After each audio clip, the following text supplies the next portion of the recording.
Hi, I'm Skip Richter, Brazos County horticulturist, and we're out here at the gardens to talk about gifts for gardeners.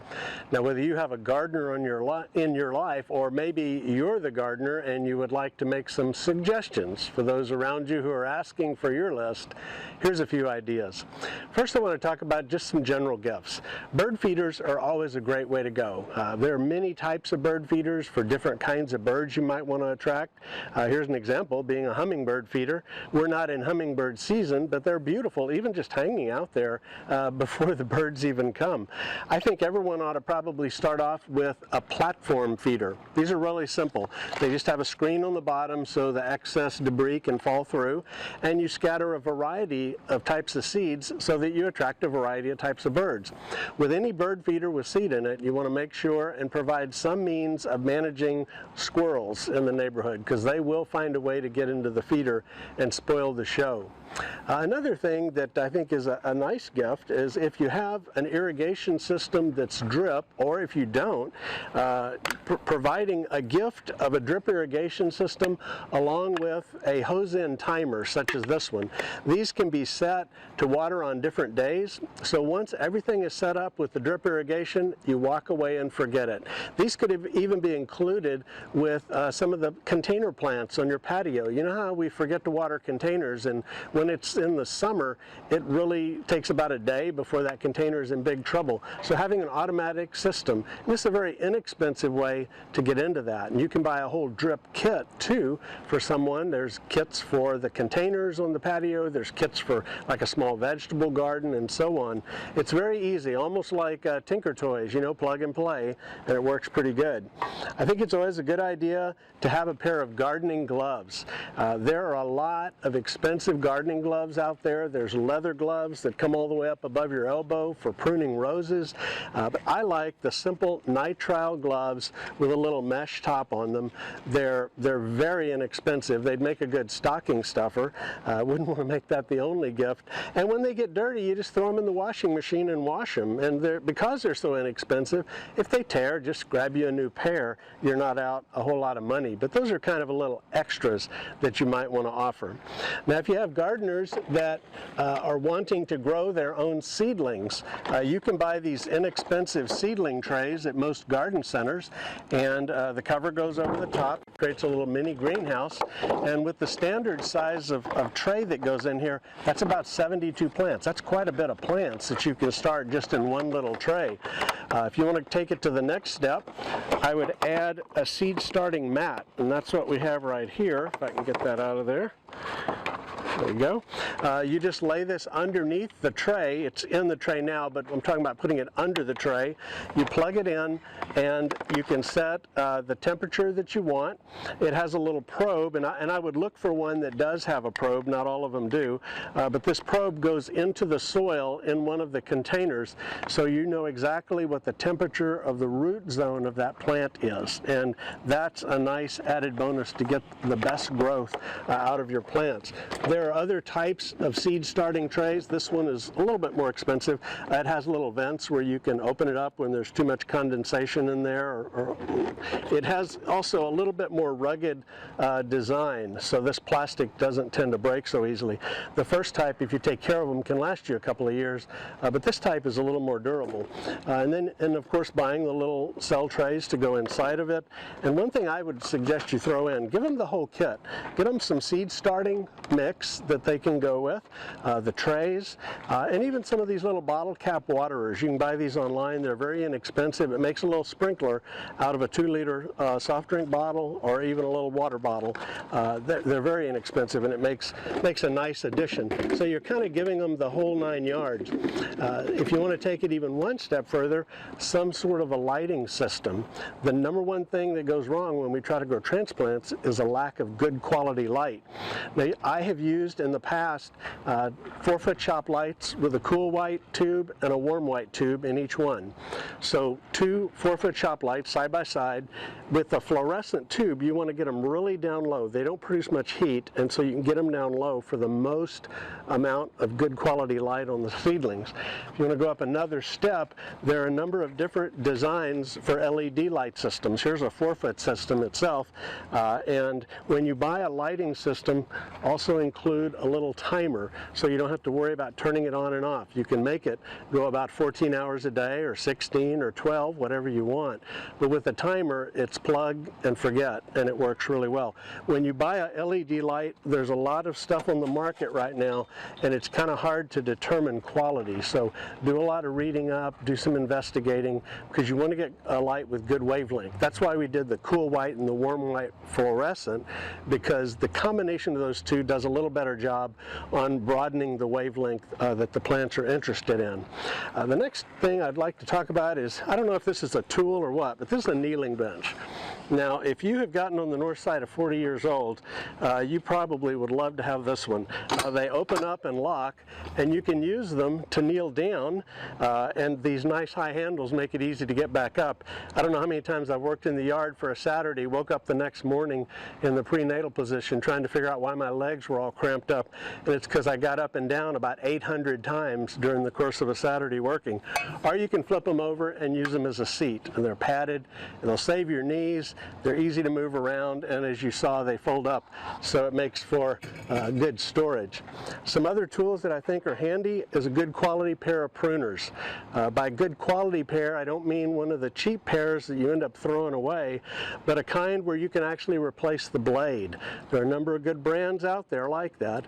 They come in many different forms, different sizes of pruners, some for just snipping off some cuttings, others for doing more of like a rose bush pruning, but they work really well, and because they have those replaceable blades, if you buy a good quality set and take care of it, it'll last you a long time. That's the same is true for large loppers where you're pruning limbs. Another item is, this is a little kind of a hand hoe. It's called a Cobra head. Normally I don't talk about brands, but this is the only one I know of that has this particular design. But it's just used for working in and around plants. You can use it to make a little seed row, or you can use it to pop out one individual weed that's a little larger. But it's really nice for working around plants, and I just think that it's a good thing to put in the toolbox. Another item, and this is one of my favorite hand tools, and it's called a hori-hori knife, or a soil knife. These look like something that, you know, some sort of a Bowie knife or something like that. They typically will have one edge that is serrated and the other edge that's just a regular edge. So you can go in the soil and cut roots very easily when you're trying to dig something up out of the soil. They often will have a scale of depth, so if you're planting at a certain depth, you can measure it like this. And they are just really handy to have on your waist when you're out working in the soil. I use my soil knife quite a bit. The next thing I'd like to talk about are some of the tools. We'll start with a hose. Now, I've been waiting all year to say the ho ho ho Christmas gift, so sorry for that crummy humor, but this is the kind of hoe most of us grew up with. It's made for moving soil. Now, you can chop weeds with it, but it's a lot of work to chop weeds with a hoe like this. While it's good to have one of these for moving soil around the garden, creating a furrow or something like that, there are other hoes that are easier to work. This is a hula hoe. A hula hoe is also called a stirrup hoe because it looks like a stirrup, and this head just rocks back and forth like this. So hoeing is not chopping, it's like you're playing shuffleboard. You can do it with one hand, just go all over an area, and you can cover a lot of ground pretty fast just by doing like this as you're going through the garden. That's a hula hoe. These blades are replaceable as well. One of my favorite hoes, and there's several versions of this one's called a diamond hoe because it has that diamond-like pattern, but all four edges of this hoe are sharp, and it's got these nice points that stick out. So if you want to do some really intricate weeding without having to get down on your hands and knees, the angle of this is made, if you can see this, that's flat, so the angle is made so it's almost like you're mopping in a motion. The other was like a shuffleboard. This is more just like you're pushing one of those sponge mops or something around, and you can get right in around your desirable plants and take out a little weed without much effort, all for a diamond hoe. There's several versions of this that you can purchase. The diamond hoe is the one I happen to have. There's one called a collinear hoe that the blade looks more like a little short ruler with all four sides sharpened, and that one, the handle comes straight up out of it, and it's like you're sweeping. And because when you hoe, if you dig up the soil, you're bringing new weed seeds to the surface. So with the hoes like this, or the collinear hoe that you're sweeping with, you're cutting just barely under the surface to slice off those weeds without turning the soil over. And so you're not creating new weeding work as you hoe the old weeds that are there. So those are some types of hoes that you'll find helpful. And then of course there's a lot of different types of spades, the border spades that are narrower, and this is a regular garden spade. This one happens to be stainless steel. You can find them in, you know, regular iron and stainless steel. I put this one in here to remind me to tell you that a lot of our tools are ergonomically designed now, and so something like this is just easier to use, especially if you have arthritis or certain range of motion issues, carpal tunnel types of things. Even the small hand tools, like the one that's got fingers on it for kind of cultivating around plants, or the scoops and things, now have curved blades types available for those of you who have to deal with that particular thing.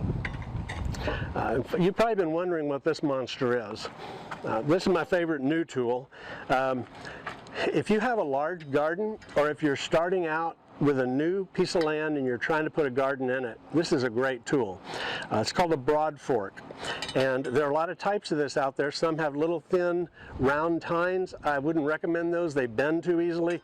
This is a monster. You can see the thick iron tines and how they're reinforced, and basically this is set on the ground, and then you stand on this bar, and here's your handles, and you rock it into the ground, and then you just lean back and crack the soil open. A lot of soil work is done with a very little bit of effort. Just the effort of you standing on it and kind of wiggling it into the soil and then rocking it back. And so for new areas where you're breaking the soil the first time, it's great. But even folks that have garden beds that are already existing and you just want to kind of aerate, open up that soil and crack it open a little bit, it's a good tool for that. The only place I wouldn't use it probably is in little raised beds with sides that aren't real strong, you know, where you wouldn't want to affect the sides of the bed, like thin wood or something like that. So anyway, those are a few tools. Get this one out of the way. Now let's talk about a few plants. If you have a non-gardener that you want to give a plant, or someone who says they have a brown thumb, mother-in-law's tongue or sansevieria is the plant to give them. If you can't grow sansevieria, we can't help you. I mean, I was going to say the only thing more problem-free than sansevieria are silk plants, but silk plants get dust mites. I'll pause a moment for that humor to sink in. Anyway, sansevieria is easy to grow. It takes low light. It takes higher light. You can forget to water it. Not more than 3 weeks, but you can forget to water it for a while and come back and it does just fine. If it's indoors, you don't even have to water it that often. Really easy to grow. Another newer, I say newer, one that's kind of become popular in recent years that I really like, and this is called a ZZ plant. I won't say the full name, but ZZ stands for 2 long words. And the ZZ plant, again, easy to grow, not super low light, but it can take medium to high light, and it, again, because it has some storage structures in the plant itself, you can forget to water it for a little while and it'll be okay. So it's an easy one. It's a kind of different one, but just realize that when it pushes itself out, you can see how this one has turned the pot oval, because it really has a lot of pressure. So if you put it in a little wimpy terracotta pot, it'll probably crack it open at some point. You just want to be ready to move it up to a larger pot. Now if you want a real challenge, there are a lot of new plants that have become popular, especially since COVID has locked us all up inside. This is called a rattlesnake plant. It's in the same family as Miranda, as the prayer plants, and those. This one is a little bit of a challenge to grow, but you get things right. Go online, read about what it needs, and it's kind of a unique plant. So maybe you have a gardener who already has pothos, who already has sansevieria, maybe some Chinese evergreen, aglaonema, and those kind of things, and you want to get them something they don't have. Well, this would be an example of that.